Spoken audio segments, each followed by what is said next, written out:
ইয়াৰ পিছত বহুতখিনি মানুহ যোগদান কৰিব। কাৰণটো হ'ল কি, আমি ঐক্যতা বিচাৰোঁ। বড়োবিলাকে কয় বড়ো জাতি বোলে এক হ'ব লাগে, এটা ৰাজনৈতিক দলত আহিব লাগে।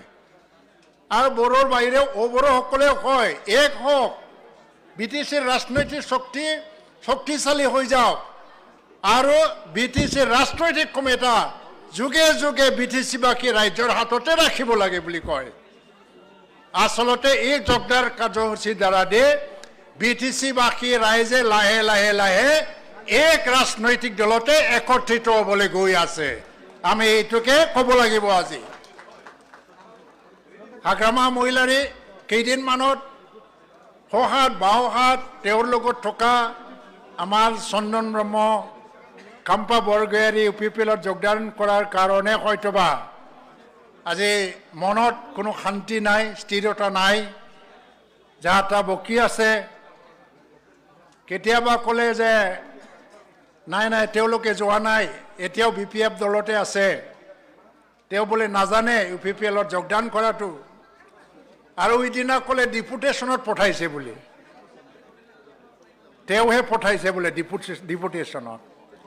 UPPLৰ মাজত গৈ পেলাই UPPLৰ ভিতৰুৱা কথাবিলাক হাগ্ৰামা মহিলাৰীক জনাই থাকিব লাগে তেওঁলোকে। আৰু আজি কি ক'লে, গাঁওবুঢ়া ক'লে, কালি বা কি কয়। আচল কথাটো হ'ল কি, হাগ্ৰামাৰ লগত বা BPFৰ বৰ্তমান নেতাসকলৰ লগত UPPLে যুঁজি থাকিবৰ সময়ো নাই, যুঁজি থাকিবৰ কাৰণে প্ৰয়োজনো নাই। কালিৰ পৰা হাগ্ৰামাই যি কয় তাৰ উত্তৰ আমি নিদিওঁ। কাৰণ হাগ্ৰামাৰ নেতৃত্বাধীন BPF দলে 2025 চনৰ নিৰ্বাচনৰ পিছত নিশ্চিন্ন হৈ নাথাকিব। আৰু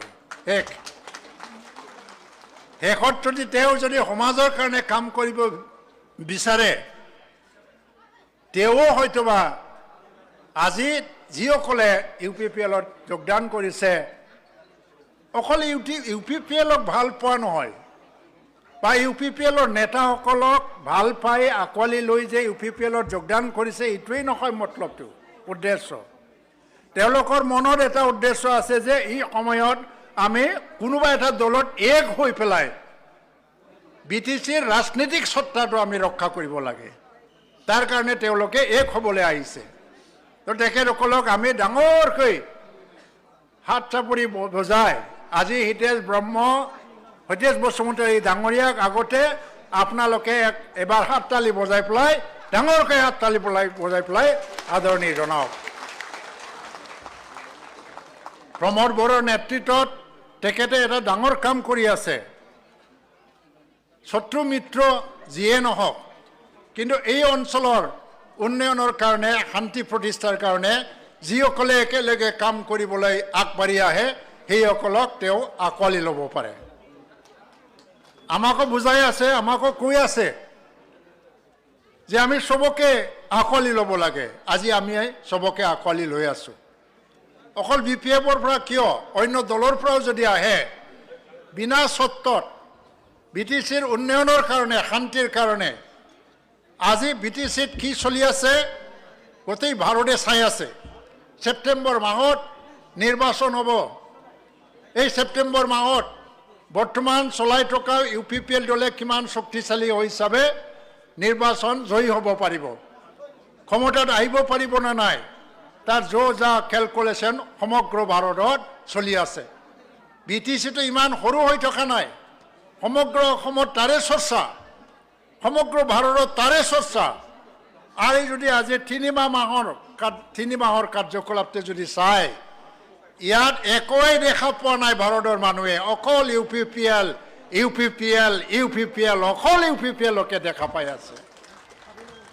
ইয়াৰ পৰা আমি দেখুৱাব পাৰিছোঁ যে UPPL যথেষ্ট শক্তিশালী।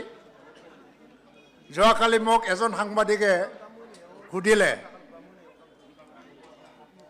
কোকৰাবাৰীত যে টকা পইচা দি পেলাই কিনিছে বোলে এইসকল নেতাক, আৰু এইসকলক কিনিবৰ কাৰণে BTCয়ে ভাৰত চৰকাৰৰ পৰা উন্নয়নৰ নামত অহা টকাবিলাককে খৰচ কৰিলে বোলে।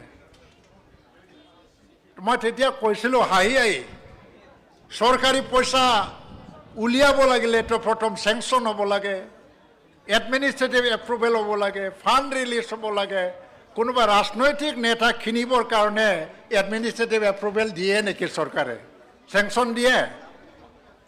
তাৰমানে আবুল তাবুল বকি পেলাই মানুহৰ মাজত এটা অৰাজকতা বা ভুল ধাৰণা সৃষ্টি কৰিব গৈ আছে। আজি চন্দন ব্ৰহ্ম নিজেই আৰ্থিকভাৱে হওক কিবাই হওক সুপ্ৰতিষ্ঠিত ব্যক্তি, তেওঁ বাচি থাকিবৰ কাৰণে কাৰোবাৰ সহায় নালাগে। খাম্পা বৰগৰীয়াও এটা সময়ত ডেপুটি চিফ আছিলে, তেওঁ নিজেও সুপ্ৰতিষ্ঠিত ব্যক্তি, কাৰোবাৰ পৰা 1 পইচা 2 পইচা খুজি পেলাই যে বাচি থাকিব নালাগে। আজি হিতেশ বসুমতাৰী সুপ্ৰতিষ্ঠিত ব্যক্তি, কাৰো পৰা 2 পইচা 3 পইচা পালেহে জীয়াই থাকিব পাৰিব তেনেকুৱা ব্যক্তিও নহয়। তেওঁলোকে আহিছে কিয়? এই দলত থাকি পেলাই সমাজৰ সেৱা কৰিব পাৰি নেকি? আৰু তেওঁলোকে আহিছে কিয়? তেওঁলোকে কৈছে কি দলে যদি ভৱিষ্যত উপযুক্ত যদি ভাবে আৰু দলে যদি বিবেচনা কৰি পেলাই কিবা এটা দায়িত্ব দিয়ে, সেই দায়িত্বটো গ্ৰহণ কৰি পেলাই তেওঁলোকে কাম কৰি যাব। সেই প্ৰতিশ্ৰুতি বা সেই দৃষ্টি ধাৰণাটো লৈ পেলাই তেওঁলোকে আহিছে। ইমান এটা তেওঁলোকে ইয়াত যোগদান কৰাত কোনো চৰ্ত নাই। হাগ্ৰামৰ লগত আমি একত্ৰিত হ'বৰ কাৰণে আলোচনাও কৰিছিল। সদৌ বড়ো ছাত্ৰ সন্থাই আলোচনা কৰিছিল, প্ৰমোদ বড়ো নিজেও বিভিন্ন পৰ্যায়ত আলোচনা কৰিছিল। কাম্পা বৰগয়াৰী তেখেতে উদ্যোগ লৈছিল BPFৰ হৈ। হাগ্ৰামা মহিলাৰে চৰ্ত লগাই দিয়ে, একত্ৰিত হ'ব লাগিলে বোলে তেওঁক চিফ বনাব লাগে BTCৰ আগতে, তেওঁক চিফ বনাই দিব লাগে।